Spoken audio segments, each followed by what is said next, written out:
Baik, Assalamualaikum warahmatullahi wabarakatuh. Dengan saya Rola Tri Rahayu, NPM C1 Channel 19085. Baik, video kali ini kita akan membahas mengenai bab 5, yaitu transaksi entitas induk dan entitas anak, persediaan dan jasa. Pada mata kuliah Akuntansi Keuangan Lanjutan 1.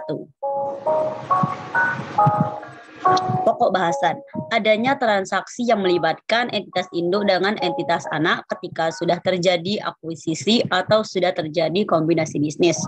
Artinya, ketika perusahaan induk sudah mengakuisisi perusahaan anak, maka bukan berarti tidak terjadi transaksi antara induk dan anak. Tetapi transaksi seperti itu sangat mungkin terjadi karena motivasi melakukan kombinasi bisnis, yaitu salah satunya manajemen laba.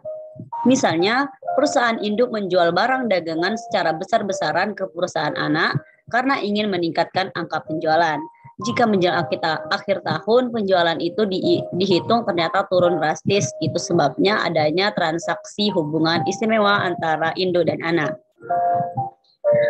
Namun, transaksi seperti itu tidak boleh terjadi pengaruhnya di laporan keuangan konsolidasian. Tetapi yang boleh muncul dalam laporan keuangan konsolidasi adalah transaksi kepada non-afiliasi selain induk dan anak.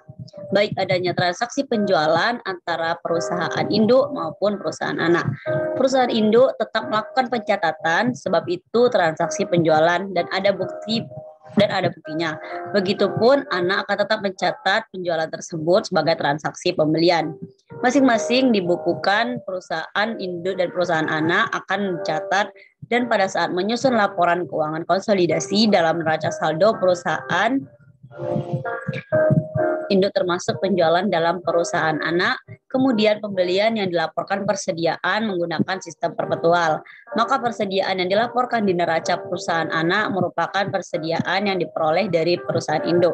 Sehingga akan timbul proses eliminasi berupa yang pertama proses eliminasi penjualan yang dilakukan antara perusahaan induk dan perusahaan anak. Yang kedua, jika perusahaan anak membeli persediaan barang dagangan dari perusahaan induk dan barang dagangan tersebut terjual kepada perusahaan non-afiliasi, maka penjualan yang boleh diakui adalah penjualan yang dilakukan perusahaan anak kepada perusahaan non-afiliasi.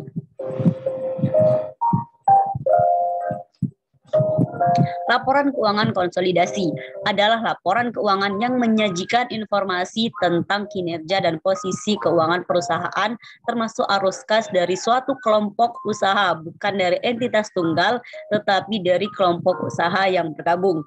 Jadi laporan keuangan konsolidasi mencerminkan laporan keuangan dari entitas induk dan anak, walaupun secara pelaporan perusahaan induk dan anak adalah satu entitas pelaporan, kecuali secara pencatatan yang masih disebut entitas yang terpisah. Ya. Satu, transaksi entitas induk dan entitas anak. Dapat kita lihat pada gambar 5.1 ini, transaksi antar induk dan antar entitas dalam kelompok usaha, ada entitas induk dan entitas anak. Itu jika transaksi dari induk ke anak itu disebut dengan hulu, dan dari transaksi anak ke induk itu merupakan transaksi hilir. Entitas induk tidak hanya memiliki entitas anak atau ada beberapa entitas anak.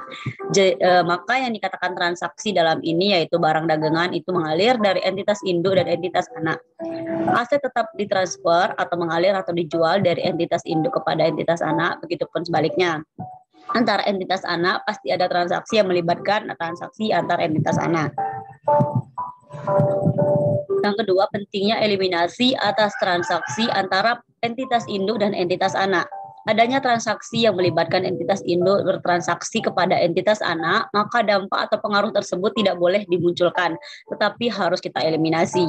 Kita lihat dari gambar 5.2, itu ada konsep konsolidasian, yang artinya untuk transaksi entitas induk dan entitas anak dalam kaitannya dengan penjualan persediaan dan pemberian jasa perusahaan dagang, di mana entitas induk menjual ke entitas anak atau entitas anak menjual ke entitas induk. Transaksi penjualan persediaan. Dampak terhadap penjualan persediaan yaitu yang pertama, keuntungan atau kerugian sudah terrealisasi. Dampak terhadap pencatatan entitas induk dan jurnal eliminasinya yaitu keuntungan atau kerugian sudah terrealisasi. ketika barang dagangan yang dijual entitas induk kepada entitas anak dalam periode yang sama dan sudah terjual seluruhnya oleh entitas anak ke entitas non-afiliasi. Yang kedua, keuntungan atau kerugian yang belum terrealisasi atau penangguhan keuntungan atau kerugian, yang artinya seandainya entitas induk menjual kepada entitas anak di tahun 2019 sampai pada tanggal 31 Desember 2019 ternyata barang dagangan yang dibeli entitas anak dari entitas induk belum terjual, maka keuntungan dan kerugian transaksi jual beli antara induk dan anak itu belum terrealisasi sehingga harus ada eliminasi di pencatatan yang dilakukan antara entitas induk berupa penangguhan keuntungan atau kerugian tersebut. Transaksi hulu yaitu penjualan persediaan setelah periode akuisisi. Maka akan ada 3 skenario sehubungan transaksi antara induk dan anak. Yang pertama, bisa jadi dalam periode tersebut barang dagangan yang dijual dari induk pada anak semuanya sudah terjual habis. Yang kedua, induk menjual barang dagangan kepada anak, barang dagangan yang dijual dari induk kepada anak sampai akhir periode belum sama sekali terjual, sehingga akan ada penangguhan yang belum terrealisasi yang dicatat perusahaan induk sebagai perusahaan yang menjual. Yang ketiga, adanya sebagian dari barang dagangan yang dijual dari induk kepada anak itu sudah terjual atau sudah terjual kepada perusahaan non-afiliasi.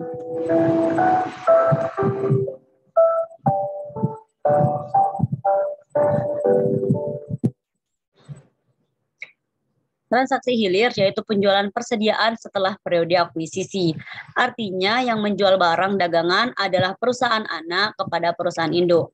Maka pengaruh kepemilikan perusahaan induk pada perusahaan anak sebesar persentase kepemilikan sehingga ketika mencatat keuntungan yang ditangguhkan atau keuntungan yang sudah terrealisasi, maka pencatatannya harus dikalikan dengan persentase kepemilikan. Jadi ketika induk menjual itu harus dikalikan dengan persentase kepemilikan yang dia miliki di anaknya, misalnya 90% atau 80%. Berarti keuntungan yang harus kita kalikan hanya sebesar 90% atau 60% tadi. Transaksi penjualan jasa. Artinya perusahaan induk memberikan jasa kepada perusahaan anak atau perusahaan anak memberikan jasa atau layanan kepada perusahaan induk.